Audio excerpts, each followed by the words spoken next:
Hey there, it's Steve from Serious Keto, and in this video I'm going to be doing a review and glucose test on two low-carbish bagels, the Aunt Millie's Live Carb Smart Everything Bagels and the Hero Everything Bagels.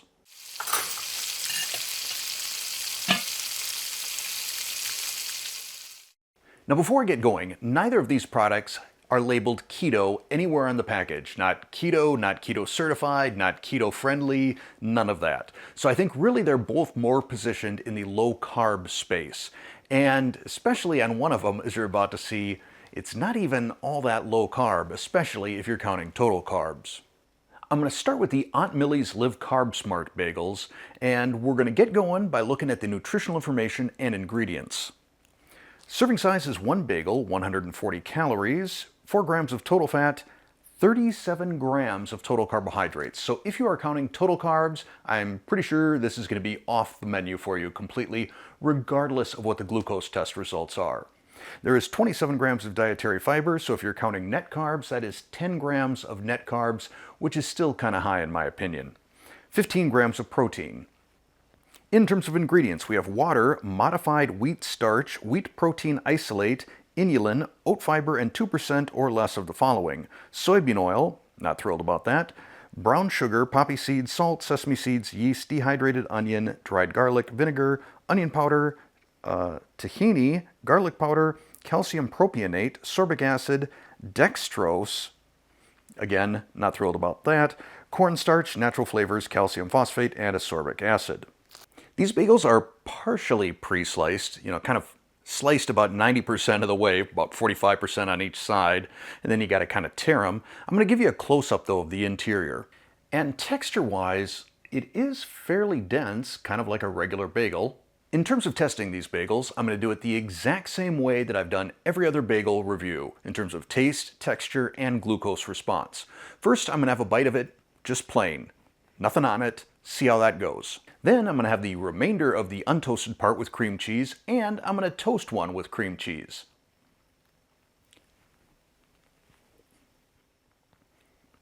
Texture-wise, it's like a really dense commercial white bread. Kind of has like a Wonder Bread sort of a taste. If you took a piece of Wonder Bread and just scrunched it up and then ate it. Not super duper in love with it plain. Next, untoasted with some cream cheese on it. It's not bad. The cream cheese definitely helps out. Texture-wise though, it doesn't have the chew of a bagel. A bagel has got that really elasticy sort of chew to it, at least what I remember. And like I said, this is more just like a pressed down bread. Oh, there's my toast. So now we'll put a little cream cheese on that and give that a try. All right, here we go. And not a big surprise, like every bagel I've tested, they're always the best once toasted with some cream cheese on it. There's still, like I said, something about the chew to this that's just not quite bagel-y to me, if that's a word. For the purposes of the glucose testing, I'm going to finish eating both halves of that bagel. I'm wearing a Dexcom G7 continuous glucose monitor, and I will import that data into the Levels Health analysis software, which will give us a score and show us just how much glucose movement we had over the course of the next 2 hours. I realize that by putting cream cheese on this is going to blunt the glucose response slightly, but it does keep things consistent with every other bagel that I've tested. So now I'm going to finish that bagel, and then I'll be back with the results. Alright, it is day 2 of my bagel review. Let's take a look at how those Aunt Millie's Carb Smart bagels affected my blood glucose yesterday. So this is the Levels software. It gave it a 7 out of 10. That's a pretty decent score. It says a gentle rise. Let's dig into the details. So I started according to Levels, and I'm going to explain why I just said it that way. I started at 70 milligrams per deciliter and went up to 96. Now over the course of the 2 hours, I was kind of taking a sneak peek at the Dexcom app, and it didn't exactly align with what the Levels app said. So let's open that up, and you can see, well, when I did the snapshot, I was at 74 milligrams per deciliter, but when I took my first bite of bagel, I was at 63. So part of it was a timing issue. I had actually started eating the bagel sooner than when I entered it into levels. Usually I'm pretty disciplined about that. So I started a little bit lower than the levels app said, but also I peaked at 101. So almost 40 points of glucose movement. 30 is generally considered a spike, and this was that. Additionally, I wanted to see what the impact of that soybean oil was. Sometimes soybean oil affects me. I get inflammation, generally in wheat products, and I don't think it's the wheat. And the reason I suspect that it's the soybean oil and not the wheat products that are in this is because I've tested out the La Banderita and Olay Extreme Wellness tortillas, both of which have wheat products in it, but have olive oil, and I don't experience inflammation. However, when I woke up this morning, I was feeling stiffness in my right knee and in my left hip, pretty much a telltale sign of inflammation for me.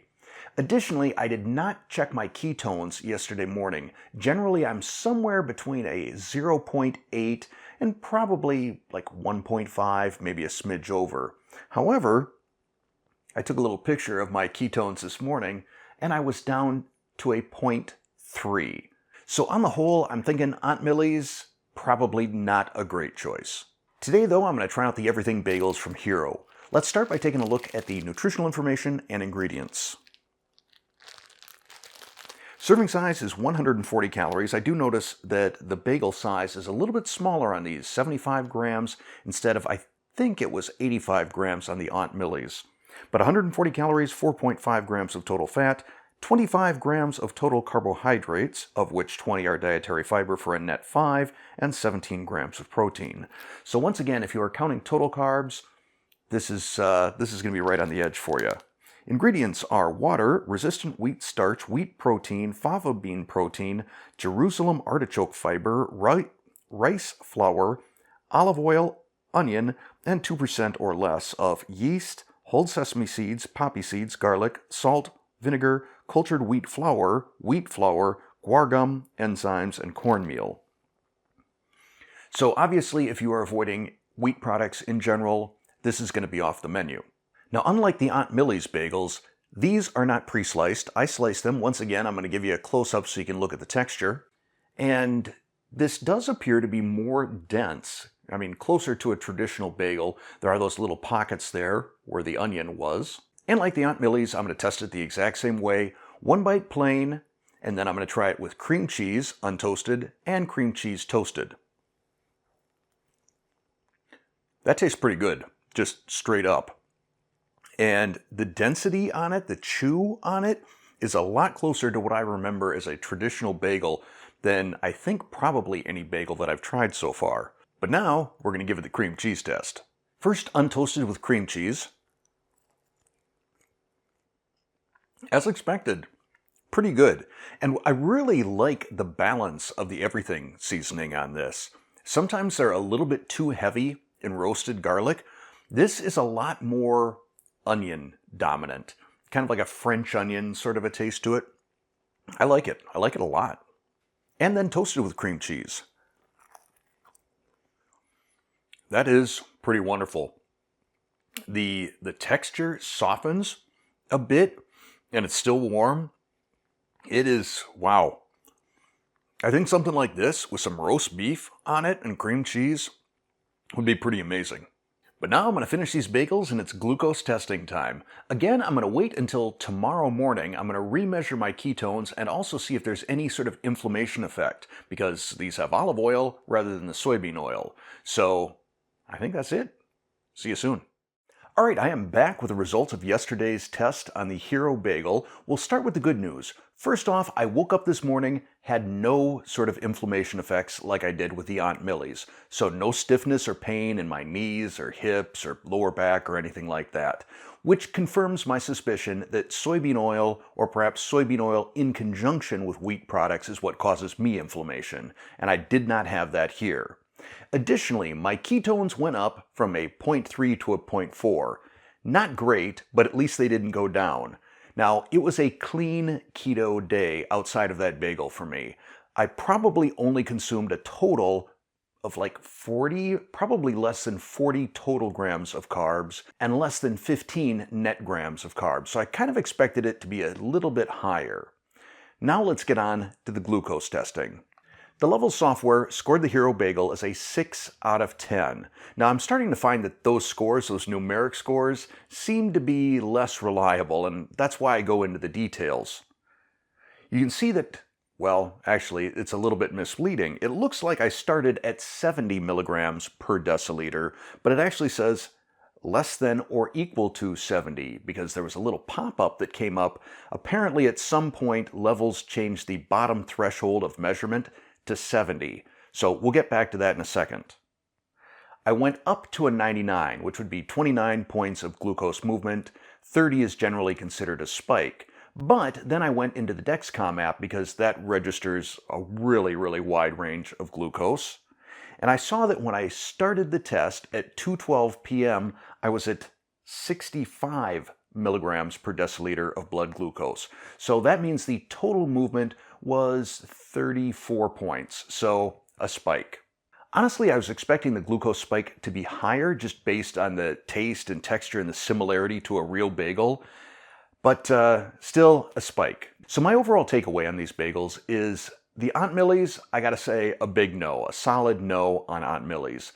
The Hero, I think if you are doing low carb rather than keto, I think this could be a nice occasional treat. It was very good tasting, no inflammation effects, but that blood glucose response is just, it's a little too high for my tastes. So while I'll finish that bag of Hero bagels, I probably won't be buying them again and will likely, well, definitely, be sticking with the Unbelievable bagels. Just, they have cleaner ingredients and the glucose impact is almost nothing.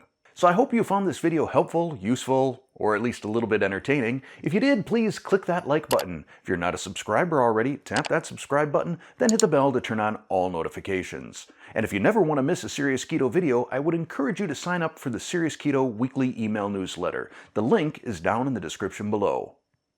Thanks for watching.